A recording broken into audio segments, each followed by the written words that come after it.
how lead by example came to be, those are Christian's words himself, and he wrote those words on my niece's chalk wall. So when in 2019 we had lost my son, and I say due to an act of racism, because the way his life was taken. And at the time, Mayor Pat Fuel came to me and our chief from Siksika. They both had asked me, is there anything that we can do? And my first response was, Siksika and Strathmore need to work together and to put something in place for our future generations. That was my first reaction. And since then, they truly followed their word, and they helped support our family in the Lead by Example powwows.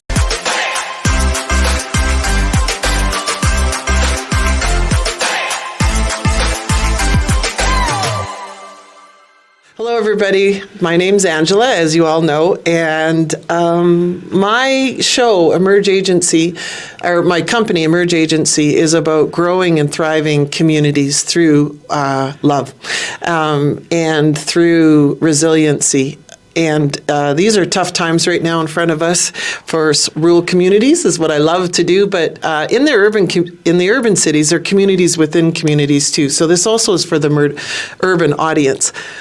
Today's guest, I have Melodie Ayoungman with me, that I have worked with her for probably the last 2 years, and I'm honored to have her on here today. This lady has changed my life. Her son has changed my life, and I personally believe that her son's story is the purpose of what we're doing today. Is we need to get this message out on resiliency. Melodie is the epiphany of love. Melodie is the epiphany of healing and taking something painful and growing it to the betterment for our communities. And that is what economic development is all about, is to create resiliency and thriving communities. So, Melodie, thank you for joining us today. Thank you for having me. Yes, I don't know, there's something when you're in the space that I just calmly breathe. You have a gift. A funny story before we start is I took a big break from government and from serving in government and economic development, and I missed it. There was something flat inside of me, and it was working with entrepreneurs. It was working with government. And I really felt like I made an impact serving rural communities and business owners. And the one thing I said when I was going through the interview for Strathmore is I said, well, I'm ready to come back, but I do not do events. Please do not put me on events. And they said, oh, we're going to go after investment and growth. And I said, I'm your girl. We'll do this. 3 months on the job, they said, oh, we have a powwow. Lead by example. Could you help out with it? And I was, help out. I didn't know the definition of what help out meant. And anyways, I ended up being a main coordinator. And I looked at my phone bill, and I can't believe the hours and every day, how many times a day we spoke for about 8 months. And you changed my life. So thank you for coming on the show. And every one of those meetings, you started out with a prayer. So I would like you to do that for us so that we can listen to the Creator, open our hearts, and share the message we're supposed to our audience today. Thank you, Angela. Our elder taught us that when we start something that we always begin with a prayer, and that's why I do that. And also because in our way, it shows that when you're working towards something, when you pray about it, everything falls into place, and that's what we're taught. So I'll say our school prayer because it's part of our language, and it also uses sign language, but also it's for our youth and our future generations. So I'll share that. Okay. And you can follow along too. Ayu apistatuki espumukinan nahkayetzisanan nahkeikemotzisanan nahkaikakimaksanan nahkokomodoksanan nahtuaituidaksanan uhtukinan apistatuki gimiskagusix ixigamadapsia gamodan nistawatsaman nabiusan. And then when we're done a prayer in our way, we take it to our heart. That means you accept it. Thank you.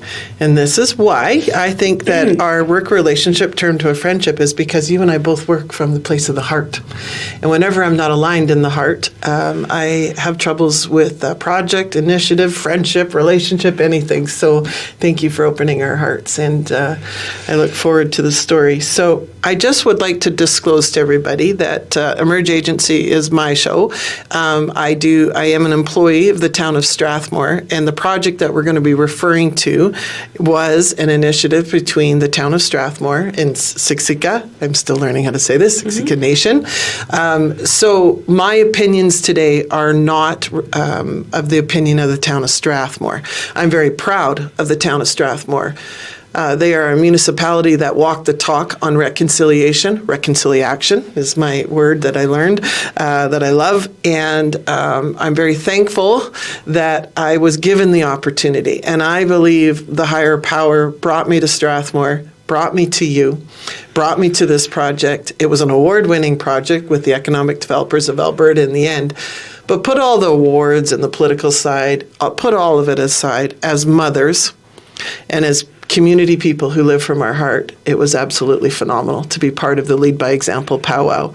So everyone's probably wondering, what are we talking about? So would you share your story, how you came about the Lead by Example powwow? Yeah, so how Lead by Example came to be, those are Christian's words himself, and he wrote those words on my niece's chalk wall. Your son? Yeah, so Christian. And so, sorry.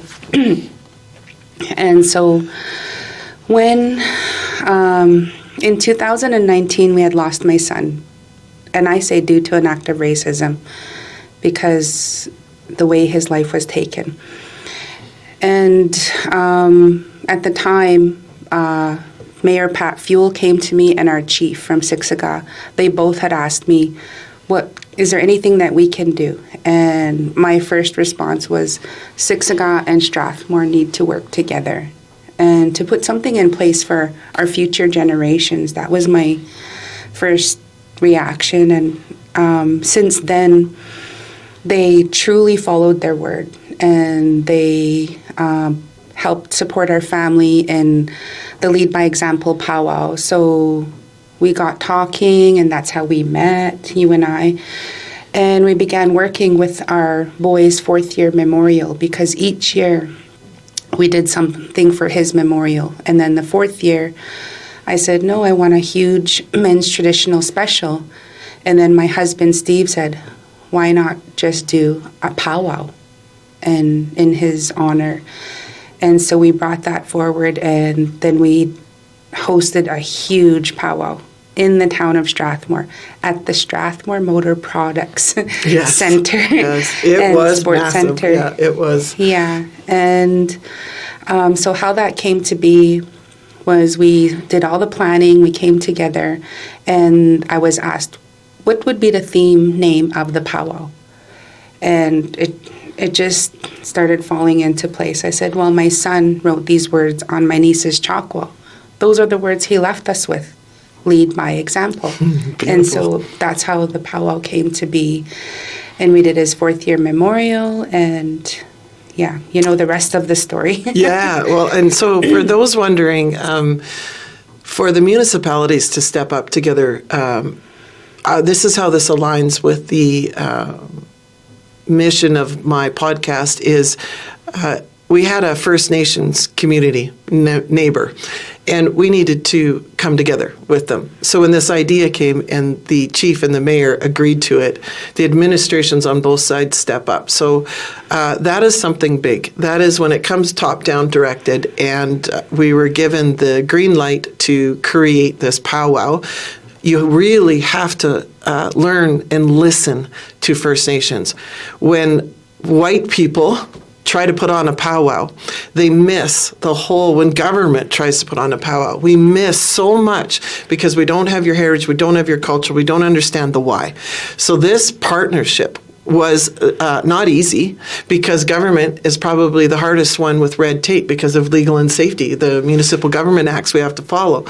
And then we're the Indigenous, you guys live very freely and very understanding. And when the message comes, you don't understand when the red tape comes in. But we got through it.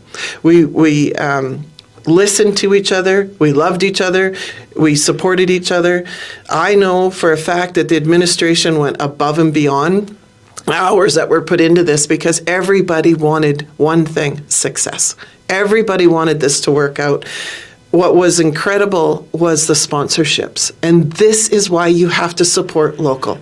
We raised $150,000 in sponsorship.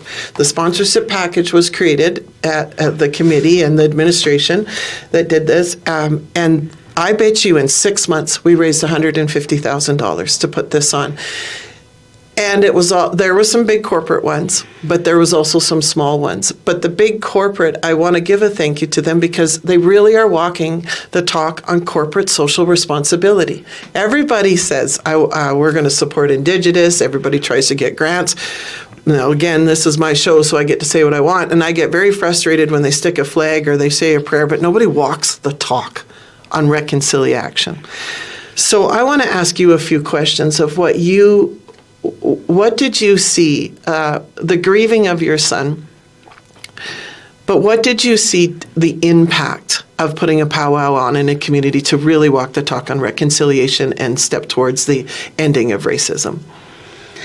Well, reconciliation, it brings communities together. And when we began this, you could see the people learning, and you can see the ones that really mean it. And that's the way our people are, when you mean something.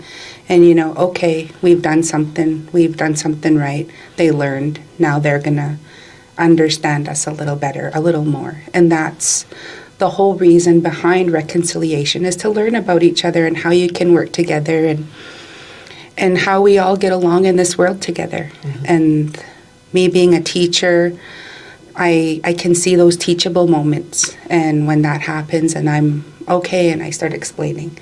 But this whole bringing our communities together is the biggest thing that touched, that means a lot to me, because a life was taken. And it's not funny, it's not a joke. We went through all the emotions, the hurt, the depression, the loneliness, the sadness. And I understand First Nations communities, because this is not the first time this has happened to First Nations. It happens all over North America, and let's say the world, to Indigenous communities. But my biggest thing is, thankfully, my grandparents raised me and taught me to share our culture with the world. And by sharing our culture, that's how other people are going to learn. How else are they going to learn what they don't know? Right, what they don't know. Yeah. Empower and educate. So for us to grow our communities, if we don't include everybody's culture, we're not really growing a community, because everybody needs to feel part of it. Whatever color skin you are, whatever background you come from, whatever sex you are. That's the new one, the last that's really come to the forefront. We have to learn to accept that as well, and make everybody feel seen, unique, heard, and part of a community. So the First Nations, I'm going to be really raw of my, how can I word this? My intelligence was so low before I met you. And I can actually remember thinking, so I was raised with the Inuits for 2 years. So I was born and raised with them for the first 2 years of my life, up in Northwest Territories, Resolute Bay.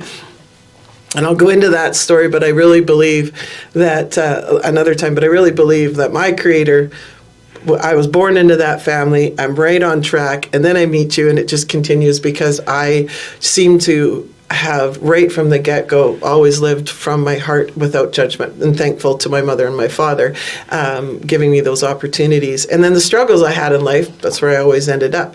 But it was to empower, and I was empowered when I got educated.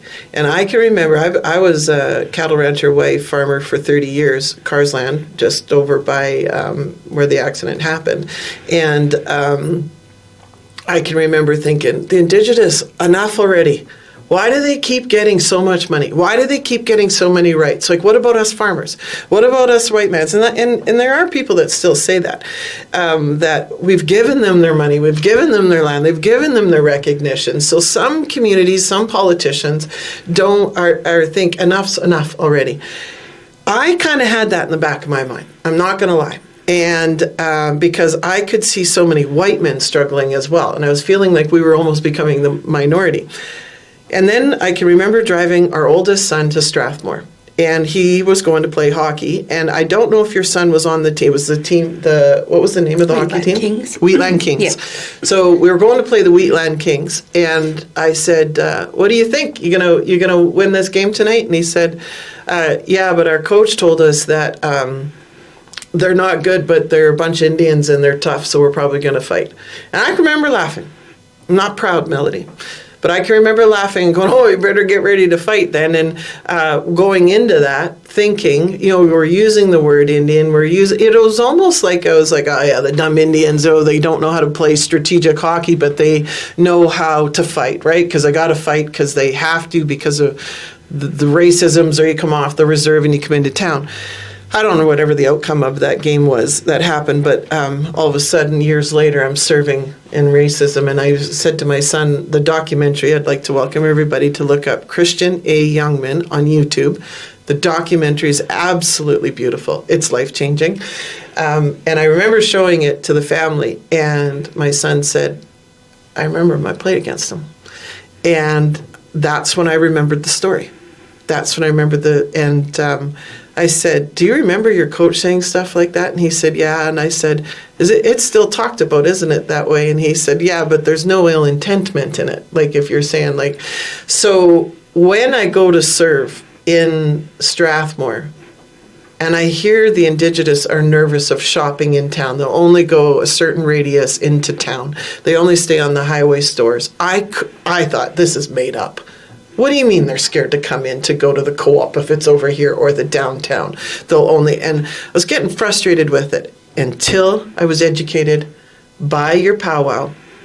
And when I was asked to come present to you at the elementary school, and I was all dressed up in work clothes, a 6-foot lady driving in above average price tag vehicle. You look like you stand out. You look like I'm already power big when I go into a room, and I can remember the eyes and the fear, though. The fear. They're watching me. Who is this stranger? And I go in and I can see the kids not making eye contact with me. And when we presented, and I was there on behalf of the town of Strathmore to invite all of them in, you could literally see their shoulders, the children, standing up. And I said, we're doing this for you guys. Be proud. Stand tall. We are excited to share your culture. You could see a shift in them. And remember the lineup? They wanted to hug me after and come up. Yeah. And the teachers were crying in the back because they hadn't seen the kids react this way. And then when I learned the stories, I went back it changed my life that day. I'm a mother of 3. And I remember the story of feeling we have a long ways to go in recovering racism. So my question to you is open. I want you to share what you would like to see communities do, but how did you feel in doing the powwow? It made an impact on ending racism. Well, there's so much to say and so much to talk about. But in speaking about hockey and what you're talking about with your son, when Christian would come to me and tell me, Mom, they call us Indian, go back, or, saying all these racial slurs on the ice, and here's me at the other end, hey, son, just never mind it. Play harder, play faster, be quicker, just don't even let that phase you. Just make yourself, where you're, when they're coming, just play harder. Sorry. But we've encountered racism all throughout our life, and that's why we teach our children to be proud of who they are and where they come from, because in our ways, we don't teach our children racism. We don't teach our children to go out there to fight. We don't teach them that way. We're like, no, you're an athlete. You got to be quicker, faster, That's right. be better. That's right. Be the better person. Yeah. And that's how we've spoken to our kids. And Christian was really, really good at everything you put in front of him. And he was quicker. He played harder. He played faster. He shot faster. And he was really a well known for anything you put in front of him, he excelled in. And we teach all our children that way. And then now today I understand why my grandparents taught us this way, to be proud of our culture. We're a part of the Calgary Stampede. We dance, we show our culture. That's only a small piece because it's not in our education system. And our education system only teaches us this much. Doesn't teach about the history before the people that were here, my ancestors that were on this land before the treaty was signed. And it doesn't teach about in the treaties there's promises. Those promises are for education, for health, for annuity payments are supposed to be paid to our people. It says it in the treaty. If you go learn about the treaty, it's right in there. And that's all that our history that's not being taught, what people don't understand. Right. Yeah. And there's all these cutbacks in governments on all these areas that I just spoke about, but it goes way back. And for First Nations, it's tiring. It's like we have to climb hurdles. Like we have to work that extra mile, to work extra harder, to be that professional, to be that, doctor, lawyer, get to be something in life. And it's about climbing and being that, working extra to just be living in this world. In this world, accepted. Yeah. Well, I want to talk to resiliency. So I specialize in economic and business disaster recovery. And there's two types of disaster that I refer to as man-made disasters and natural disasters, your fires, your floods. The best example of a man-made disaster is when the government or human makes a decision that affects your bottom line, your economy. COVID. The restrictions of COVID that happened, that was a man-made disaster of all the restrictions that came down. So government usually steps up when a way of life is changed for a business owner, whether it's construction out on the streets or whether there's tariffs or whether there's a pandemic and you're only allowed 5 people in your store, or your store is actually closed, or your products and services. So government will step up and compensate that. And I feel what happened with the Indigenous, my personal opinion, was a man-made disaster. When I started to learn the education side of how they took over the residential schools, how they cut the hair, how they changed the names, removed them from the families, I was devastated. So when I would hear why you were doing the dances at the powwow, is when I got educated. So I agree with you on the curriculum. We only learned this much in the curriculum. When I learned the why behind the dances, why didn't we learn that? Why are we not understanding the world that you lived before government came in? And they're apologizing now. They're doing the same with the Inuits. And I have a story of my father. We were almost raised atheist at the time that I thought, because nature was our church.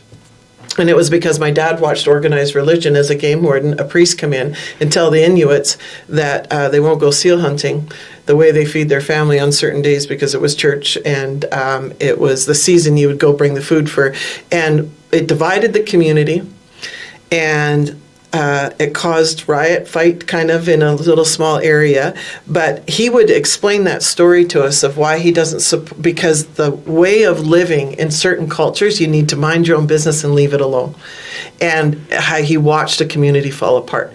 I always have had that in the back of my mind, and he would explain to us everything we need is in nature, and we need to be thankful to the Creator for nature. That's as a game warden's daughter. And my mother, she was the only white-speaking woman up there teaching English to the Inuit. She was a teacher, and she was sharing how she was educating white English and the white way of living to the Inuits, blending it. So you don't need organized religion to do that, and you don't need money to do that. Years later, I come into the powwow, And I see this, and I can go back to all the relations as a child that I can remember the stories being told to me. And so I want you to know that that's the impact it's made on me under resiliency, is I've changed my mindset on you do deserve the Indigenous. We have a long ways to go with the Indigenous culture. We need to learn it. It's a beautiful way. It's what formed our countries in the beginning. You were the people here first. But all I'm asking for is education on it. And then we empower you guys. We work with you as communities and as members, and there's no them and us. And I don't know if it's taxes mandated from government. I never believed that should be the lane. I think that's community, and that's by putting things on and business owners coming in and non-for-profits and people volunteering and sharing the story. I watched that 4,000 people come in and do that celebration for your son. That was resiliency. That was empowerment and education. Everybody was proud to attend. Everybody shared it. The data analytics on the website were international. They were world, because we were saying we were doing a reconciliation powwow. This was just a powwow. It had a lead by example moment behind it. So I take the time and do all the talking here to explain to you the impact you made on me. And I would like this show to empower people out there to keep walking on reconciliation, keep empowering yourself by getting educated. And I want to ask you what you would do to educate. What would you like to see people do more of to help educate? And what could you provide to do that? It would be nice to have more of First Nations in our education system. And it seems like that's always being narrowed in our mainstream education. I'd like to see it open up. And like, hey, there is a history here before Canada was formed. We need this in our education streams. We hugely need that to educate people so that we'd better understand each other. And there's a lot of First Nations communities in all this whole surrounding area. Okotoks is actually named after a Blackfoot story from Napi, the big, huge rock that you see out here. And we could be taking students out there and learning about the Blackfoots. There's so much rich history here that in the lands of this area. That's a really good point, because we open up, everybody knows that before you start any ceremony, any event, you do a land recognition.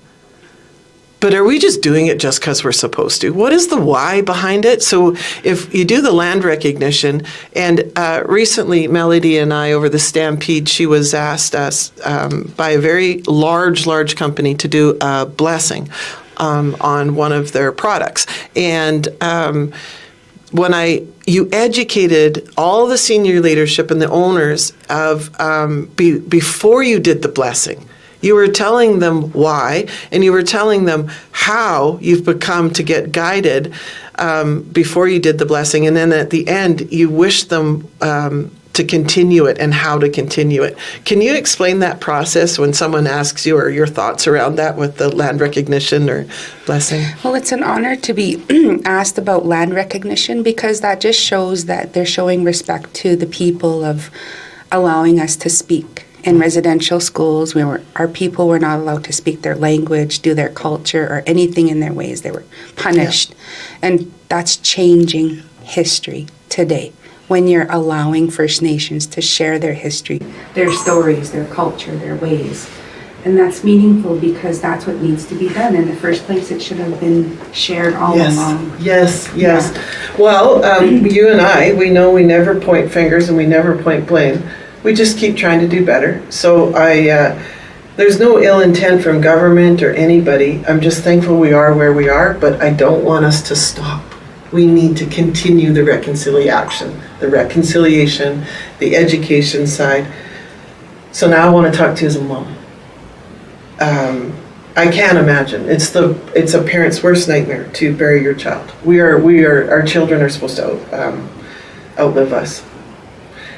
And for anybody out there that's grieving in any way right now, can you share what it took for you as a mother to move this to such a beautiful thing, after losing your son? Thank you for asking that, because I believe a lot of people need to realize that we have it within ourselves. and we have our own faith, with Creator. And hugely, I am really grateful that today that all our First Nations ways have not been lost. For myself, it's our ceremonies, our Blackfoot way of life that has hugely helped me get through my grief, my torment, my hurt. And I had to take a look at myself and hugely gratefully thanking my grandparents' teachings because they taught me faith. My grandpa was an Anglican minister, and I could not find any place that was like the way my grandpa was at church until my husband brought me to our elders today. And it made me realize that, hey, their teachings are the same.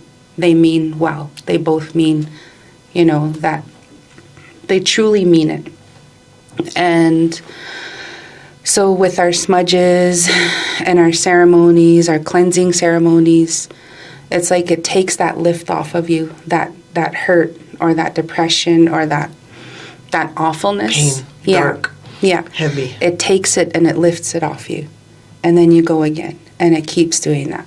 And you go again, and and that has hugely helped me with my healing. And I thank you for helping me and guiding me to write that article in Womanition. Mm-hmm. Yeah. And I realized I was on a healing journey, but hugely thankfully to our ceremony way of life, because I seriously don't know where I would be today without our ceremonies and our ways and the smudges. And each day there'll be a memory or something, and that would be a trigger or whatever it is, and I'd grab my sweetgrass. And even if I had to use it 40 times in a day, I did, but that helped me. Helped you get through. Yeah. I remember the reason I invited you to speak, write that article, and then to speak on that panel it was for women entrepreneurs. And I'm very proud of the trailblazing women ahead of us, the generations. My mother, my grandmother, I'll speak on my own family, were huge trailblazers in women being at the boardroom table and being entrepreneurs and CEOs.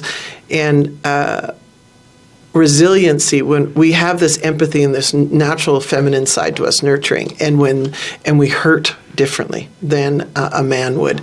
So to watch you, you're well educated, you have your master's, you're a teacher, you raising girls and your son, but you took that resiliency that I think every woman is going to come at some point in their life. And that was what I was so proud. If she can do it, you can do it. That's what so your story, I also would like people to realize you could have become very dark. You could have become very angry. I know I would have probably, that there's a cowgirl tough side of me that I'm not proud of. I have a lot of regrets of it, but sometimes it was my survival but it really was just anger from pain. And it took the book that I'm writing, From Fear to Faith on to Fly. I've never completed it. It's getting there. And when I met you and heard your story, you are the one that taught me the real definition of faith. And it's hope. It's believing in something. It wasn't, because the word faith, it's got me through my worst moments. But it was just believing and then remembering to pray to a higher divine, a higher power. And I respect all religions that are out there, as long as you have something to believe in. Is there any notes or anything you'd like to say to the women or even the men that are listening on that faith, believing, prayer side?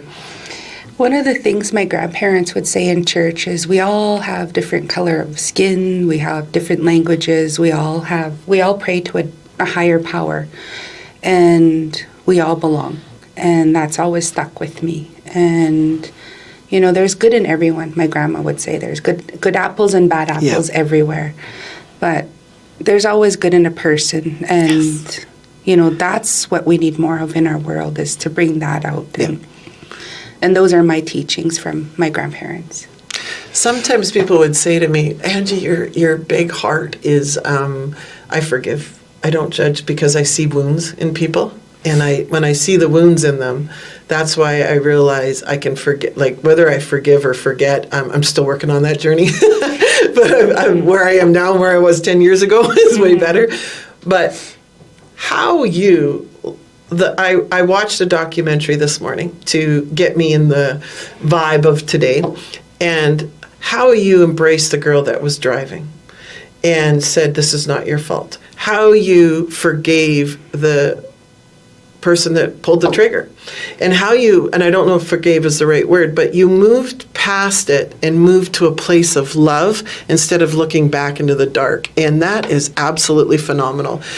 But that's why I think you're so beautiful inside and out, is because you don't carry that darkness. You don't carry that heaviness. And I really want us, that's why we're a strong community. We're still working on it, and it's still something over in the east, here in Alberta. But even in our homes, even in our schools, our classrooms, in our relationships, if everybody could just live like you did and use this story, it's really powerful. It's really powerful. Thank you. Yeah, you're a gift. You're a true gift. Thank you. So on that note, I want to invite everybody to go to leadbyexample.com. Is it .com or .ca? Leadbyexamplepowwow.ca. Okay, leadbyexamplepowwow.ca. This will be the third year. We're coming up in 2020. We're moving into the fourth. This is the third one we just finished. Okay. And next year's the fourth. Okay.